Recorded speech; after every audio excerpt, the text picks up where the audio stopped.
this board meeting going. Apologies for our previous meeting. We ran over a little bit.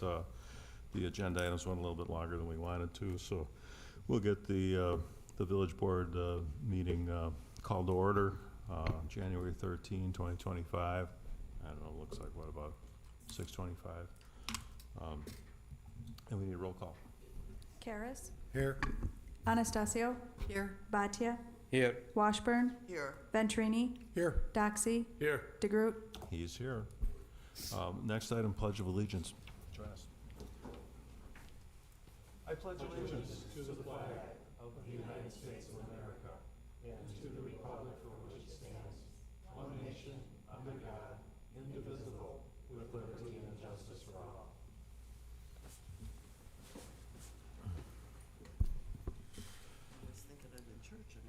Okay, so the next item is a presentation by RC EDC, and it's regarding the Racine County Housing Study Residential Market Analysis completed in the fall of 2024. May I present you Jenny Trek? Thank you. Good evening, everybody.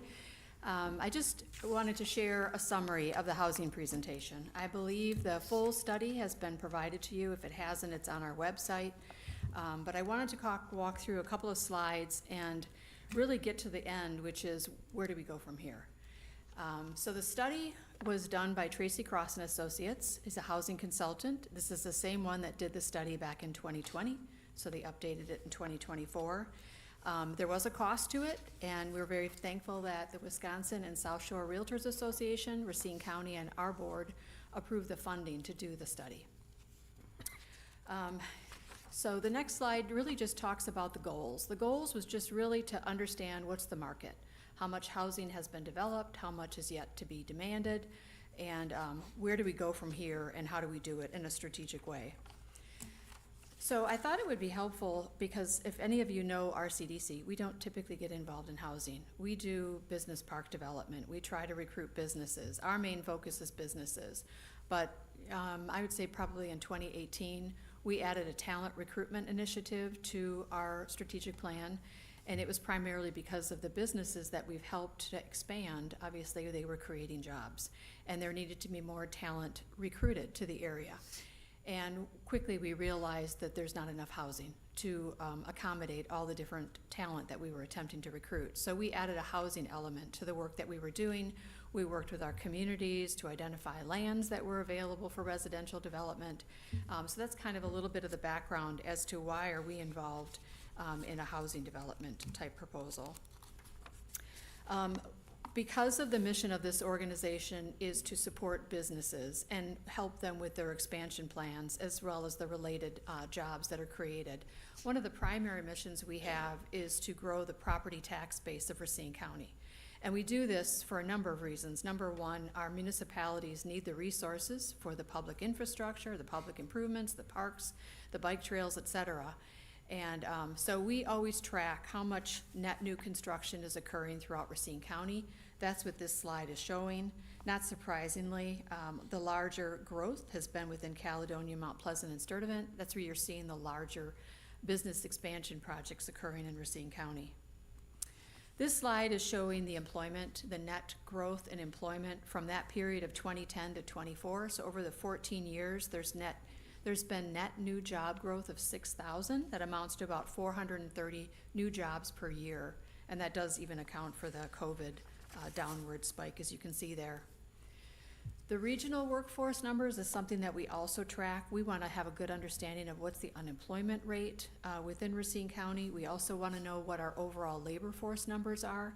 This is very important for the work that Laura and her team do as they're trying to recruit businesses here. Businesses want to know, what is the market here? Am I going to be able to find employees if I move my business to this location? This is an interesting slide because it talks about commuting. So where do the nearly 60,000 Racine County residents travel to work each day? Most of them go to the north to Milwaukee County. Many of them go to the south. Nearly 34,000 people live outside of Racine County and they commute here. Again, many of them from Kenosha and Milwaukee. And then finally, about 37,000 residents live and work here in Racine County. So we've got a lot of people leaving, a lot of people coming each day.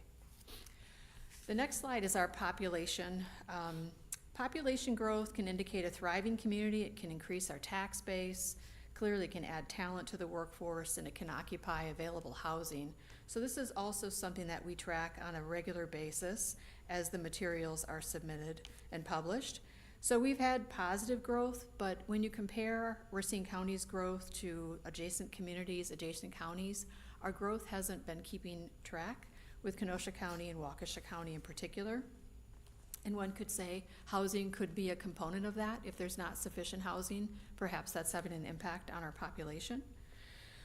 Further details in the next slide about our population factor in what's forecasted for growth, as you can see at the bottom there, for projected annual growth between 24 and 29 is about 470 households.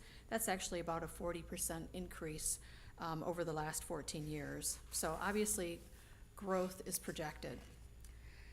This is a slide that's kind of interesting. So this is a comparison between population and construction activity. So as you can see on the one slide on the left, Racine County is the third highest population in southeast Wisconsin. That's highlighted in yellow. But as you look at the construction activity between 22 and 23, we were dead last amongst the other counties in the Milwaukee 7 region. We only had 296 units under construction in that time period. So we have some opportunity. Racine County rentals have done very well. We've been tracking larger projects that have been announced really since about 2018, and the for rent development has done very well. Like I said, we've been tracking this information. More than 4,500 units have been added, and that amounts to about 900 units a year as we've been tracking them. The 2020 study that I referenced before indicated that we could comfortably absorb about 4,450 housing units, or about 890 units. So we're pretty well on track absorbing what was proposed in the study. But we do have some more opportunities in the future, as the study will reflect. So as I mentioned, there's been a lot of activity in the for rentals. Here's a couple of examples, and as to the community where they are located, there's a full list within the study itself. But you can see Mount Pleasant Seasons, the Fiduciary Project, and as well as Wangards Tivoli Green are listed there. And I don't know about you, I hear within the community, there's so much apartment development going on, I can't believe all of those are full. But as you can see, 2.4% vacancy. So they are full, and they're continuing to be built. The average rent is $16.23. So one might argue about affordability, but that's the reality of where we are with for rents. This is an excerpt from the study itself. Very difficult to read because it's of the small font. That's why I had shared the summary of the previous slide, but further goes on to talk about the different units, the price, the vacancies, et cetera. Even in some of the older for rental properties, you can see there on the top, apartment construction before 2019, 1.1% vacancy. So the new construction's 2.3 and the existing is 1.1. According to the consultant, they look for a 5% vacancy rate as kind of the sweet spot. So we are well below that throughout Racine County. For sale is worse. So the for rent is a challenging situation. For sale is a little bit worse. So the supply deficiencies are even more pronounced in the for sale. And unfortunately, rising home construction prices are a reality in that. Interest rates as well make it a challenge for anybody that's trying to buy a house. So there's some extreme pressures that are going on. And it's true especially with, I'll show you a slide that talks about a moderate or middle market price area that's really getting the squeeze. The next slide goes into a little bit more detail on the Racine County for sale single family closing activity. So there's a lot of numbers there, but one thing that's clear is just the top part of the table is the existing home sales, and then the bottom is the new construction. So as you look at the existing home sales, you can see the median sale prices have continued to climb, but you can also see the average days in the market decline. So there's less and less supply. It's moving quickly. New construction homes, again, the data is there. You can see the growth in the median sale prices. The average days in the market are a little longer. And again, that might be to the point of affordability within the Racine County market. Not quite sure how to fully interpret that, but that is a reality. The next slide is talking about for sale. This is duplexes, townhomes, and condos. So similar, the median sale prices have continued to climb. The average days in the markets have declined, but the new construction condos at the bottom part of this slide, same thing, median sale prices are going up and the days in the market are going down, but not quite as dramatically as the for sale detached. Racine County for sale single-family detached information, again, a little bit further. So as the consultant noted within the report, you want to see about a 3-month type churn or inventory for sale product, and you really don't achieve that until you get to about the $500,000 mark. So anything less than 499, you're at 1.95 inventory. And again, the consultant is saying three months inventory is ideal. The next slide is about condos, very similar. Not until you get to about that 400,000 mark do you get to an month's inventory rate of 3 months or more. And then you get to the residential demand potential. This is from the study. So I mentioned before the 2020 housing report indicated that we could absorb 890 units per year. This report is showing about the same at 855. And then you can see here they're divided between for sale and the rental. And then again, I'd like to mention that our data showing, since we've been tracking this, really our largest part of our housing has really been in the rental market versus the for sale. The next slide talks a little bit more about the demand and some of the assumptions that were embedded in it. So unique to this particular study, this consultant wanted to reach out to the employers. He also worked with us as to what kind of businesses growth is being projected, what businesses are you working with that are going to be expanding their job numbers. But then we also reached out to a number of large employers and asked them if they wanted to be part of the survey, and that data was embedded within the survey as well. So he assumed 2,000 jobs over the next 5 years, so that's about 400 per year. And again, that's very consistent with the net new jobs that I had mentioned in the last 14 years. They were about 430 a year, so pretty close to what we've been experiencing already. This consultant also has a history of being very conservative as to how much demand he anticipates can be absorbed into this market. So this slide is kind of hard to read, but it's an important slide because it really starts to drill into the mismatch between the affordability in the market and what the new construction home prices are. So to the left, where you see a red box, that's showing the affordability. That's that middle sweet spot of buyers within the market. And then to the right, where you see the green box around it and the blue shading, that's the sales generation of the new construction homes.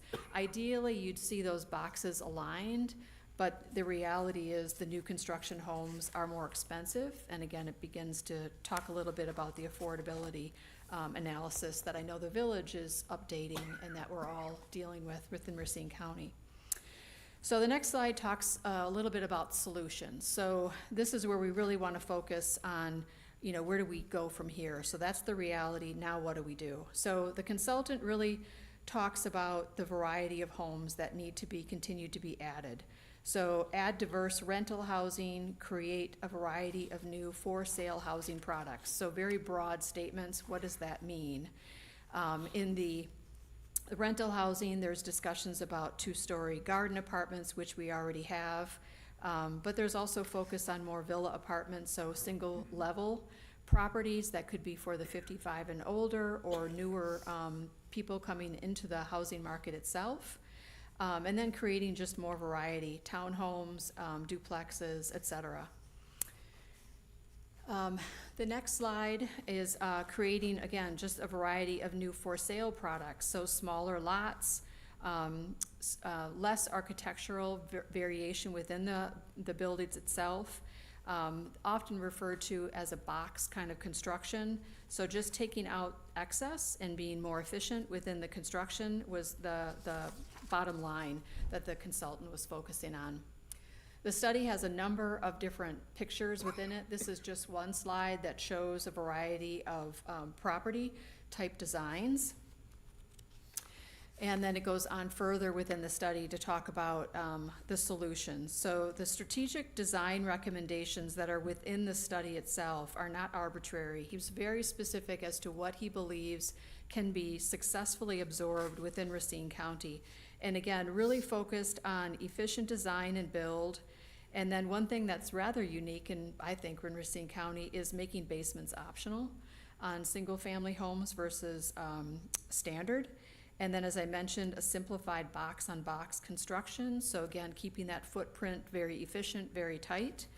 And then rather than relying on architectural materials, the utilization of colors would be in place of that, just as some cost-saving measures.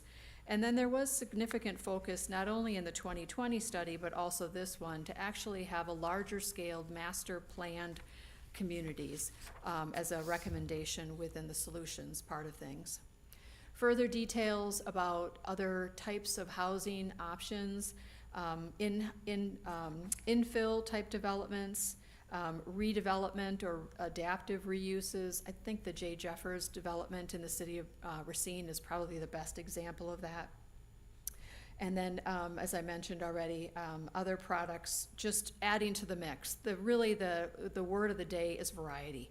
You need variety of prices, variety of types of homes, and we need more of them. So really where we're starting to focus, and our strategic plan is now added a little stronger housing element into it, is where do we go from here? So we're taking the recommendations of this consultant who has recommended that we put together a working committee that would take a look at how do you actually execute this? How do you do this within any given community? Those early adopters that want to be involved in this in a community, work with them, work with those municipalities, look at what their zoning is, what their requirements are there things that can be allowed that are not presently allowed? Working with the development community, what are you seeing out in the community? Other municipalities, what are they allowing that maybe some of the communities in Racine County should be considering? Creative funding. There's no shortage of stories we hear about you have to have TIF resources going to some of these things, but even over and above that, we've started talking with communities such as Sheboygan County. Many of you have probably heard about their program where large employers put together some resources and are providing some very robust down payment assistance programs in an effort to recruit new buyers into that market. So there's a lot of good examples, even just here in Wisconsin, that we can draw on that could potentially be solutions for us in the future. And in fact, hopefully, Mr. President, you can come to our next Leadership Council meeting in February 11th, I believe it is. Sheboygan County's Economic Development Executive Director will be attending that meeting, and we'll be going through details on how they put together their program in Sheboygan that maybe we can learn from and potentially duplicate some of their initiatives here in Racine County. So it's going to take a lot of work, and it's going to take some very creative funding in order to really solve the situation. But other people are figuring out how to do it.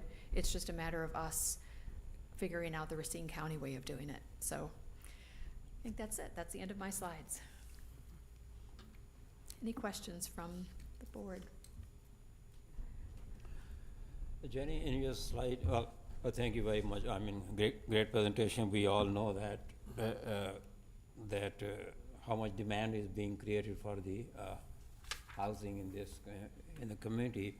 But a couple of your slides where you have the year-to-year increase in the sale prices or the prices of the existing homes and the new construction, I find those numbers are not what I would expect, because if I look at last 4 or 5 years of the assessments and the prices in at least Mount Pleasant community, those are higher than what you have. My guess is, because you're presenting the number average of the county, Correct. so my guess is the west of I-94 is different than the east of I-94. So do you have any data on those slides on east of I-94 and west of I-94, or is that all into one? I don't, but I'm sure we could capture that I by think it'll be municipality. I think it'll be interesting to know that, because again, demographics are not the same, and even the demands is probably not the same. So, Yeah, let me see what I can find, and whatever I'll find, I'll send over to the administrator. thank you. Absolutely. Great presentation. Denise, did you have something?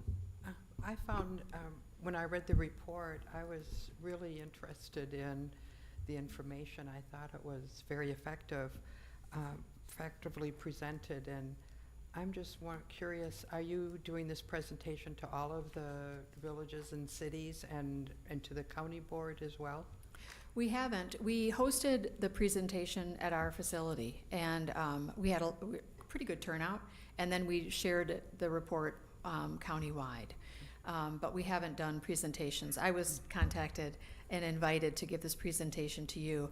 I did a similar one to the South Shore Realtors Association, and they found it valuable as well. Clearly, they cover more than just Racine County, but this kind of information is important to know. Yeah.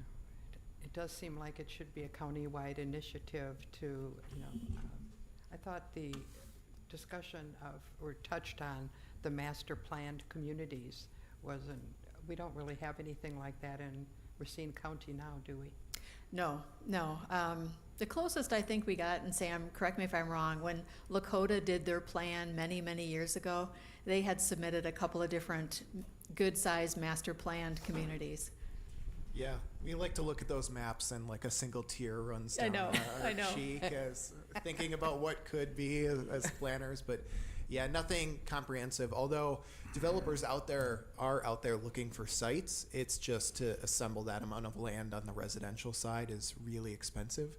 The industrial developers are often used to having to do that because those buildings are bigger and they're looking for parks, but on the residential side, it's a different pool of investors and a different money equation to pull off. So it's kind of easier said than done. But we have the code and would certainly welcome it. Nancy?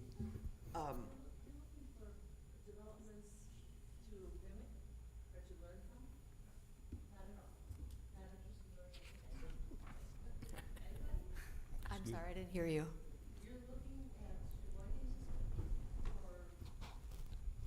Sheboygan has a very interesting down payment assistance program that they've developed. Excuse me, ma'am, if you want to have a discussion with Jenny, can you excuse yourself when she'll be done here in a few minutes? Nancy, did you have something? Sure, not to cut you off, but I think Dave is just trying to keep Jenny's time here as a speaker. And, we appreciate if you have ideas. I'm sure Jenny will take those down and Sam would listen to them as well. I always find the housing studies to be very interesting because they do repeat from year to year to year, don't they? Mm-hmm. And so Sam should be listening with ears wide open because we just had a huge discussion in our committee of the whole meeting about the zoning code that we rewrote in 2017 through 2019, which our goal was to help us accomplish some of the goals that the study shows were lacking. In other words, we're not getting the residential subdivisions because the cost per lineal foot to build them is so extraordinary. We're trying within our TIF districts to make sure that we create and use the ability to create housing components within our TIFs. In fact, in some cases, we need the housing component more than we need the commercial component. When we talk about through the housing study, the price ranges that are in critical need. As I see the housing market since I first started working in the housing industry, it's changed. We now have 4 tiers of economy, whereas we used to work with just sort of workforce housing and low income got lumped in together. We had affordable housing, which were our 100 lots, 100-foot wide lots. And then we had luxury housing, which was, estate type lots. And now we've added another tier. We've split up workforce housing, I think, and we've split it up with low income housing. And part of the price range shown in these housing studies, in that price range of $299 and under, is considered low income housing. And based on the federal guidelines for income limits and so forth. And so I'm very proud to say that in Racine County, we have a very active Racine Habitat for Humanity. And they are actually the ones building and fulfilling our low-income housing need at this time. And to a certain degree, our workforce housing need, because the most recent home that Habitat built and turned over to an owner appraised in the city of Racine for $275,000. A 1,200 square foot, beautiful house, new house, no garage, basement. D.R. Horton is already building, when they talk about the things that we can do in Racine County. One of the things is to go to that 4x4, very square looking, go out on Green Bay Road, you'll see what D.R. Horton is building. They're building it in Union Grove as well, in the canopy. And they're very boxy, and the comments I get on them are not, oh boy, can't we build more of those, but who approved that? And so I think that that's part of our struggle, isn't it, Jenny? I mean, trying to get acceptance of not only the residents and understanding that for our community to grow, for our housing needs to grow, and for your kids to be able to come back and be able to afford to live in the community, what we're gonna build is not gonna look like the houses that we built 25 years ago with all the dormers and all the pretty things, unless you're really in a higher price point. The slab on grade conversation. I love that conversation. In Lake Geneva, they're doing it very well, and they're building it, and they're selling, and they're offering them as an option. I talk to my clients all the time. I know Sam does too. Why don't you try a section of your development slab on grade? And the looks of horror and the heart attacks that come after that are very interesting, but it's what we need to do. We need to take the bells and whistles out. We need to be able to build and have incentives within our communities to help the infrastructure cost along the way. We need to be looking for those tracts of lands.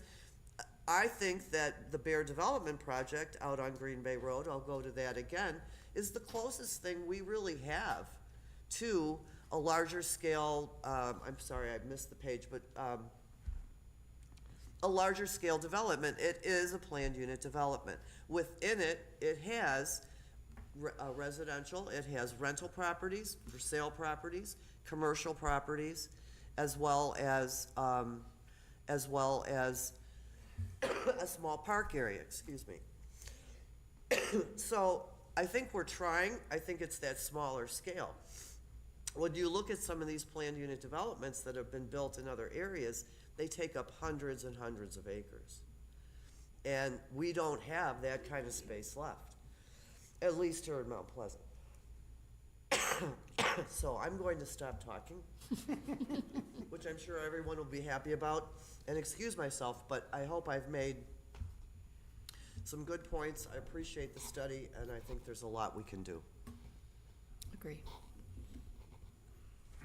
Anything either of you wanted to add to Nancy's comments? Thank you for your comments, Nancy. I think we're good then. Thank you.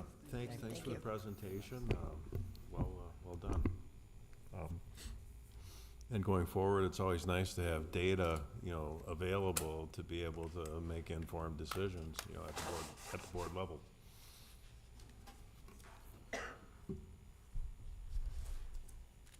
Okay, so we can move on to public comment. Members of the public are welcome to provide comments on any matter. Please listen for the president to recognize you. State your name and address for the public record. Comments are limited to 3 minutes. May I hear from Mary Baker? And if you'd like to bring yourself up to the podium, name and address for the record, and she wants to speak about the Little Timber Drive project.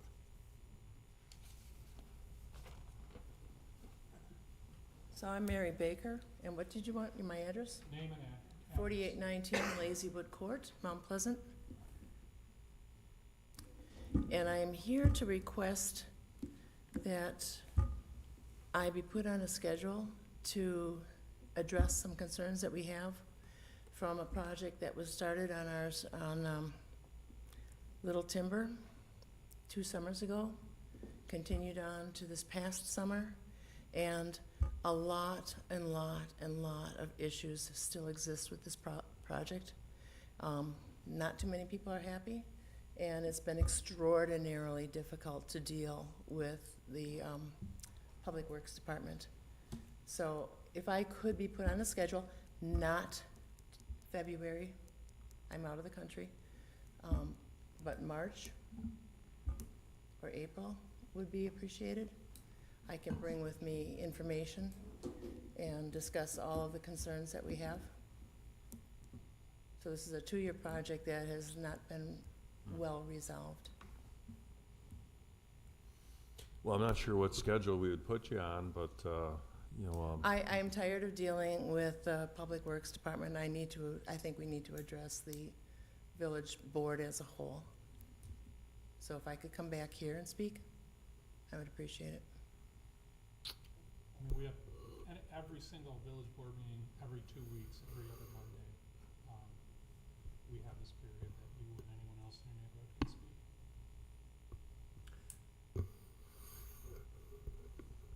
You were here before, weren't you? Were you here at Public Works? Okay, oh, so you spoke at Public Works. I spoke at Public Works. Mhm. And what was the outcome of that? I mean, I guess.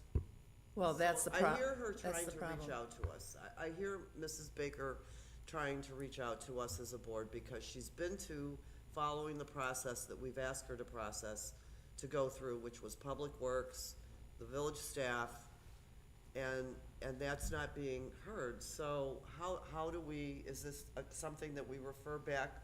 We were talking tonight about the committee of the whole and the purpose of having time at the committee of the whole to address concerns like this from the public. She's asking to be put on an agenda somehow. I mean, Why I don't hear you that just loud reach and out to clear. her, Nancy? Yeah, And just then- reach out to her. You have a conversation. And then you can bring it. And then I can bring it. Sure. Mr. President, I think, I agree. I think, again, she's been here before, and if I'm not wrong, your concerns are about the drainage and the The ditches and drainage, so the forth. ditching that was done Yeah. inappropriately, yeah. I would support, I think, we should have maybe on the committee on the whole, and maybe invite the residents, or there has to be some method or some means to listen to their concern, bring the experts, and talk about how we can serve the community. I Right, don't and know. have dialogue, because Yeah, have typically a right now, under our Robert's Rules of Order, Mrs. Baker, you're here making comments, but we can't address it at all. We know nothing about it. We don't have the background. Right. It's not agended. You're asking us to put it on an agenda. So I think that's where we're struggling, is how to do that, which seems stupid, but, I would think that if we could bring this back. Wouldn't the appropriate committee be that you would take it to Public Works? And then if she's appealing of a Public Works decision. She's been to Public Works. That's my point, is I've been to Public Works, I've dealt with the people in Public Works. I do not wish to ever see those people in my life again. Yeah. Okay, we have problems with Yeah. dealing with Public Works. You are our representatives, you are elected by us. It's time we get some representation from you to deal with Public Works. well, it's my understanding that Public Works did weigh in on it, and if I'm remembering vaguely the email that was going back and forth, which I was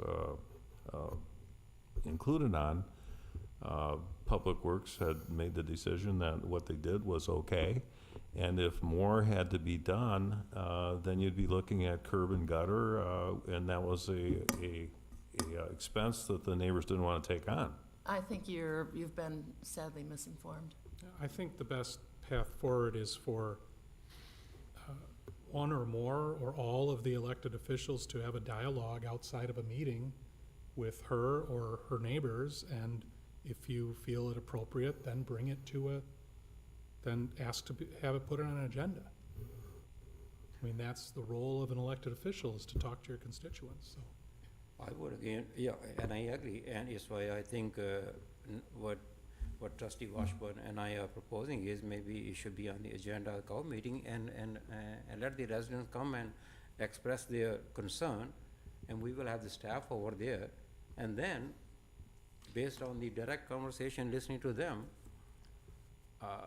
we can direct the staff, let's address a concern, and It gives us more information to give them more address the information. concern. Hey, I'm gonna, just hold on, I'm gonna cut in here.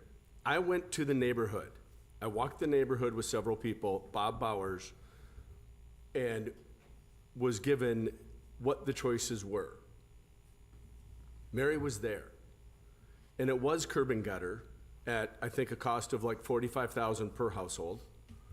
And there was another one in between that was gonna be around $10,000 per household, or it was reditch, bringing the ditches in the neighborhood back to their original ditches. And people in that neighborhood had filled in the ditches with drain tiles, some of which was 6-inch drain tile, which got jammed up with sticks and leaves, and it was blocking the flow of water out of the neighborhood, causing some flooding into some of the houses. And the ditching only happened on the main street going out of the neighborhood, Timber Drive, and it is steep, but when those houses were purchased, the ditches were like that in the original build. And talking to other people in the neighborhood, they didn't want to pay $45,000 to have curb and gutter put in. So how we go forward for that neighborhood is, talk to everybody, see what they want to do, but other people aren't going to be able to afford it, and they're not going to want to reditch. If you reditch, or you do curb and gutter, then I say you do curb and gutter up to every single cul-de-sac in the neighborhood, and not just the main street. So, but Bob See, Bowers this is why had we the can't idea. Yeah. This is why we're going to a place with this that we can't go to. Yep, so, A- but as we're the- as bouncing this- around on this. As this meeting, and so I think what I'm asking for is simply, what is the proper and appropriate process for us getting it on an agenda, either at COW, Committee of the Whole, or the Village Board, so that the neighbors that are here can speak to us, tell us what they want to tell us. We can hear Public Works, what they have to say, and their concerns, maybe have Public Works go into a little more detail and background, so that we can hear this, because we can't discuss it as you're discussing now. I know nothing about what you're talking about. And that's not pertinent, it's not on the agenda, and it's not helping Mrs. Baker. Right, and we have to be careful about how things get communicated via Right, email, I because wouldn't- we've got open meeting violations at that point, and so, and so we're not gonna be able to answer your questions tonight. We will try to figure out how to get you on some kind of agenda. I'm not sure which agenda for which meeting it'll be. We will be mindful that you're gonna be out of the country in February, right? Correct. But I'd recommend that Ram and Nancy have a further conversation with the attorney, and we figure out how to go forward. I believe that, again, Andrew, like Nancy said, I didn't know anything about what she said, so the board don't know, so my proposal is, I think between Tammy and Chris, they can figure it out how to bring it up, how to pursue this discussion. We don't have to solve that problem now. Two trustees can compel anything on an agenda. Yeah, but I'm saying is, when you guys discuss between Chris and you, if there's a better venue, if there's a better, you can come up with a, right place to have discussion and how to proceed. Right. Yeah. Right, because every trustee sitting here knows a little bit about something. Yes, exactly. And that's not helping either. Yeah. Yeah. Thank you. Okay. Okay. Yeah. So we'll work on something for after February? Yes, thank you. All right, thank you. Anybody else wishing to speak, public comment? I only had Mary signed up. Going once, going twice. Okay, so we can close public comment. Let's go on to the next item, which is consent agenda. Mr. President, I make a motion to approve the items on the consent agenda as presented. Second. I hear a motion and a second. All in favor signify by saying aye. Aye. Opposed? So that consent agenda is approved. So, Nancy, excuse me? Nancy. Item Oh. 4. I'm sorry. Mr. President, I'd like to make a motion. No. No. Oh, what is it? What do you, what? happened? Are you recusing from item 4? Oh, yes, sir, I'm recusing myself. Mr. President, I need to recuse myself from item number 4 of the consent agenda. Okay. So we just approved the consent agenda with Nancy's recusal on item 4. So that's been officially noted. Thank you. Sorry. I fall asleep, apparently. Just poke her from time to I time. just, sorry. Okay, let's move on to new business. I was watching Mrs. Baker. We've got ordinance 28-2024, which is 8626 Giddings Road Comprehensive Plan Amendment, CPA 24-2.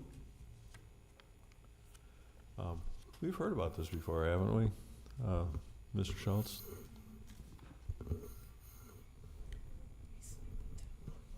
Hello? Sorry, just pulling it up. You can open the public hearing too. The applicant applied to amend the village as part of the transportation element of the multi-jurisdictional comp plan. The applicant wishes to reconfigure the roadways as shown on the screen in front of you to match the settlement at Hoods Creek preliminary plat. The village staff added additional neighboring amendments to the application to remove some of the neighboring proposed roadways to reflect their final location. So the X's you have in front of you are the roads that we proposed removing from the comprehensive plan.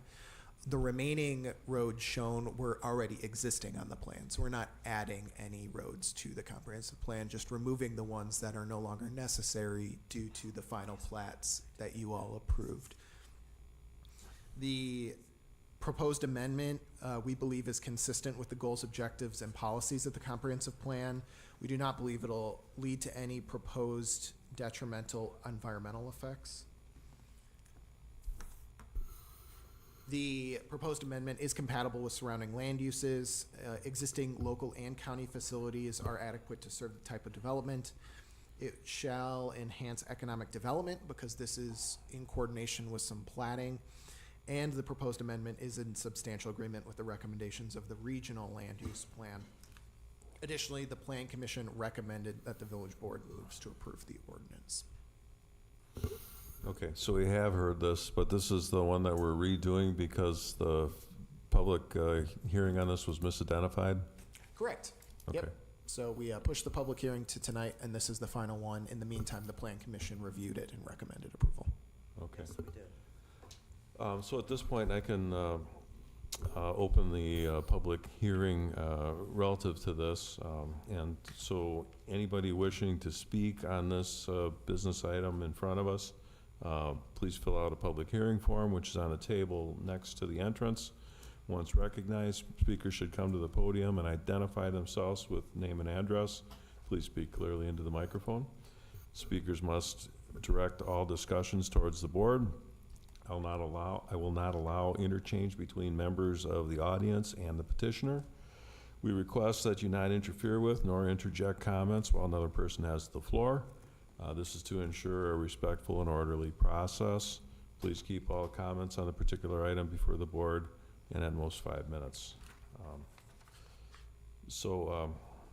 Is there anybody, I have nobody signed up regarding this this particular item, ordinance 28-2024, the 8626 Giddings Road Comprehensive Plan Amendment, CPA 24-2. Again, anybody wishing to speak for or against this, now's your chance. Going once, going twice. Not hearing from anybody, we can close the public hearing on this particular item. And if there's a motion, we can hear that now too. Mr. President, I make a motion to approve ordinance 28-2024, amending the multi-jurisdictional comprehensive plan for 8626 Gidding Road, CPA-24-2. Second. So we hear a motion and a second, so now the board can weigh in on this if anybody's got any questions for either Sam or the petitioner. Mr. President, I have a similar question that you asked. I just want to clarify. Sam, you said you're not adding any road, we are just, in last meeting, or whatever, two meeting, we had the same on ordinance 22-2024. Now, it's 28 dash. So what's the difference between these two ordinances? Except more roads are being updated or removed, or what? No, I think just working with Jill, we clarified what the correct ordinance number was for this one. Okay. Yeah, because I was looking, I said, we just did that. That was so- the problem before, right? Is that it had the incorrect ordinance number? No, it had the Was that wrong part of it? address and all that too, or not the wrong address, it was titled wrong, it was Brown Road, wasn't it? Correct. Yeah, Yeah, yeah. thank you. So we had to do a little housekeeping. Okay, since we have heard this, I'm assuming there aren't any other questions for either Sam nor the petitioner, so we can do a roll call on this regarding ordinance 28-2024. Karas, Aye. Anastasio, Aye. Bhatia, Aye. Washburn, Aye. Venturini, Aye. Doxy, Aye. DeGroot. Aye, motion carries. Congratulations again, Mr. Bodke. Okay, so let's move on to Resolution 25-2024, which is 6035 Durand Avenue Conditional Use Permit, CU 24-4. Back to Mr. Schultz. The applicant applied on behalf of Tropical Smoothie for a conditional use for a drive-through in the C2 district. The drive-through is pre-existing, but the previous use was a bank and has been vacant for over a year, so any existing non-conforming status expired. All the other approvals were at the staff level. This was a pretty minor tenant change, except for reactivating the drive-through use. The Plan Commission recommended that the village board moves to approve the resolution allowing the drive-through at the location. Okay, so I can open the public hearing regarding Resolution 25-2024. Same rules, 5 minutes to speak for or against. I have nobody signed up. Jill? Anybody wishing to speak for or against the drive-through for this building? Not hearing from anybody. We can close the public hearing on that. And if there's a motion to be made, now would be the time to hear it. Mr. President, I make a motion to approve Resolution 25-2024 for 6035 Durand Avenue conditional use as presented. Second. So I hear a motion and a second. Any discussion from the board regarding the drive-through? Everybody sees it as a good drive-through, repurpose the building, because we don't want to get out of our cars to get smoothies. That's pretty much the story here, right? All right. Okay, roll call vote. Karas, Anastasio, Aye. Bhatia, Aye. Washburn, Aye. Venturini, Aye. Doxy, Aye. DeGroot. Aye. Motion carries.